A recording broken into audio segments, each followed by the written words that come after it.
Esse cara possui habilidades psíquicas e sempre acaba embarcando em várias missões paranormais, e dessa vez ele terá que enfrentar um grupo de psicopatas com poderes paranormais para salvar a cidade. Fala galera! Hoje no Resumindo Animes nós vamos acompanhar a segunda temporada de Mob Psycho, então partiu se inscrever e deixar o like, e agora bora pro vídeo. Começamos com Arataka Reigen e Shigeo Kageyama, mais conhecido como Mob, exorcizando um espírito que assombrava uma plantação, e recebendo como pagamento terra, fertilizantes e sementes, pois o dono da fazenda não tinha dinheiro para pagá-lo.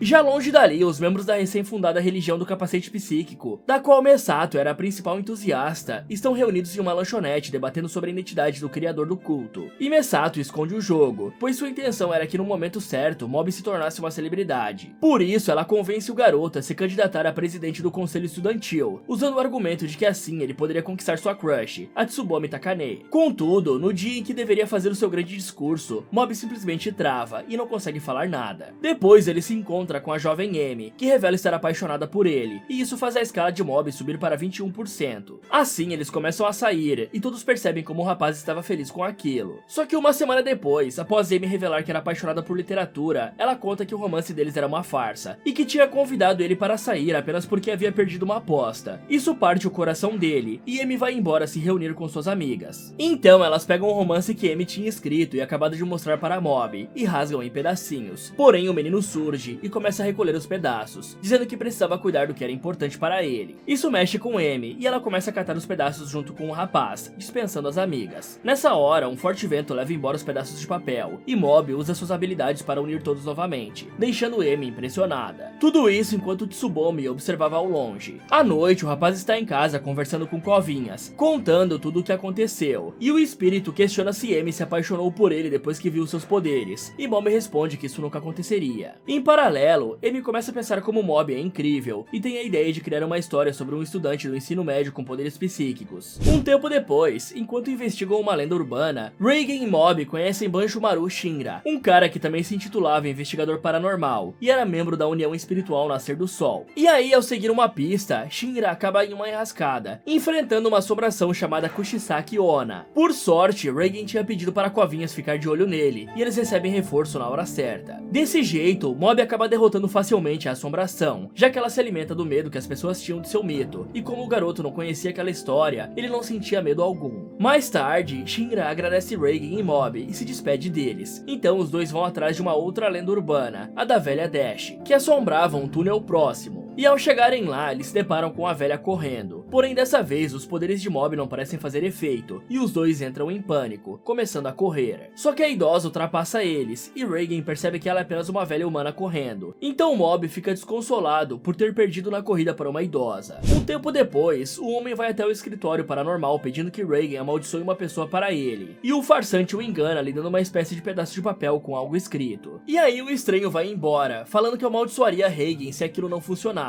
Mais tarde, o farsante e Mob vão até o AP de uma mulher que era espionada por um espírito que aparecia em sua janela. No entanto, Mob logo descobre que aquilo era um humano usando projeção astral, e a polícia acaba prendendo o Stalker. Depois, Reigen e Mob são levados por um trio de universitários até uma casa assombrada, pois eles queriam uma foto com um fantasma. Só que aparentemente nenhum espírito se manifesta, e os jovens vão embora sem pagar. No dia seguinte, Mob é importunado por alguns valentões, mas ele se recusa a usar seus poderes para se defender, deixando que outros façam isso por ele. Mais tarde, os universitários retornam se desculpando pelo dia anterior, pois da foto que tiraram, o espírito de uma criança havia se manifestado. Então eles retornam até a casa assombrada para que Mob exorcize o espírito. E ao chegar lá, o garoto descobre que existiam 3 entidades pacíficas ali, que eram da mesma família que tinha falecido em um acidente. E aí os espíritos pedem para ser deixados em paz, pois só queriam permanecer um tempo juntos antes de irem para o céu. E Mob fica com pena deles, mas os universitários ameaçam não pagar novamente, caso ele não exorcize os fantasmas. Assim, o garoto fica em um dilema, e Covinhas tenta incentivar o fantasma do pai a atacar os universitários, mas ele não faz isso. E Reigen, percebendo a situação, atira sal contra os jovens, e diz que o exorcismo estava concluído, se aproveitando que eles não podiam ver os espíritos. Um tempo depois, vemos Mob pensativo sobre seus poderes, e sobre o fato de um dia acabar usando eles para o mal, o que faz a barra de explosão chegar a 67%. Enquanto isso, Reigen percebe que foi amaldiçoado pelo homem de antes, e Covinhas o ajuda a se livrar da maldição. Em outro dia, Mob e Reigen são chamados até a mansão de um ricaço, junto com dezenas dezenas de outros investigadores psíquicos, incluindo Shinra, Kirin Jodo, o presidente da União Espiritual Nascer do Sol, e Matsu, um ex-cicatriz da organização Garra. E lá, Masashi Asagiri conta que sua filha Minori tinha sido possuída, oferecendo uma grande recompensa para quem conseguir libertá-la. Desse jeito, todos começam a brigar para ver quem conversaria com a jovem primeiro, e Reigen ganha de todos em uma disputa de pedra, papel e tesoura. Sem demora, ele começa a interrogar Minori, e ela conta uma história triste, falando que o pai dela era quem estava possuído, e todos os presentes que ouviam aquela fala se viram contra Masashi. Somente Reigen percebeu que algo estava errado com a menina, e ele estava certo, pois logo Minori lança um ataque contra todos. E aí Kovinhas revela que a jovem estava possuída por Keiji Mogami, um investigador psíquico bastante famoso que se entregou ao lado negro, se tornando um espírito vingativo. E logo Keiji finaliza Musashi, deixando todos em pânico e fazendo a barra de explosão de mob chegar a 77%. O garoto então parte para cima da moça possuída, mas percebe que Keiji era poderoso demais e a barra sobe para 90%.